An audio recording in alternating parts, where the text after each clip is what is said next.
Catherine Gilman அவங்க மரிச்சு அவங்க ரூம்ல இருக்கிறாங்களாம். அவங்கள அட்டன் பண்ண வந்த நர்ஸ் வந்து அங்கே பார்க்குறாங்களாம், ஃபுல்லாக ரோஜாப்பு மனம் அந்த ரூம்குள்ள. அப்போ அந்த நர்ஸ் கேட்குறாங்க, இங்கே யாரு கொண்டாந்து இந்த ரோஜாப்பூ என்ன செஞ்சது வச்சது? அடுத்து சீனியர் நர்ஸ் வர்றாங்க, வந்த ரூம் ஃபுல்லாக என்னன்னா ஃபுல்லாக ரோஸ் மனம். அவங்களும் வந்து கேட்குறாங்க, உனக்கு இந்த மாதிரி இருக்கா, எப்படி ரோஜாப்பூவில் என்ன செஞ்சிச்சு வந்துச்சு, யார் வச்சா அப்படின்னு கேட்டு ஹாஸ்பிட்டலுக்குள்ள போறாங்களா. ஹாஸ்பிட்டல் ஃபுல்லா என்னன்னா ரோஜாப்பூ வாசனை.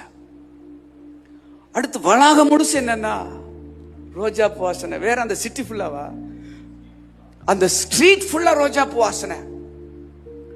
என்னடா ரோஜா பூவே இல்ல, எப்படா இவ்வளவு ரோஜா பூ வாசனைன்னு சொல்லி எல்லாரும் ஆச்சரியமா இருக்கிறப்பதான் அங்க இருந்த ஒரு நர்ஸ் சொல்றாங்களா, கேத்ரின் மரிக்கிறதுக்கு முன்னாடி சொன்னாங்க, நான் மரிச்ச பின்னாடி என்ன அடக்கம் பண்றதுக்கு ரோஜா பூவை தவிர வேற எந்த ஃப்ளவரும் யூஸ் பண்ணாதீங்க அப்படின்னாங்களாம்.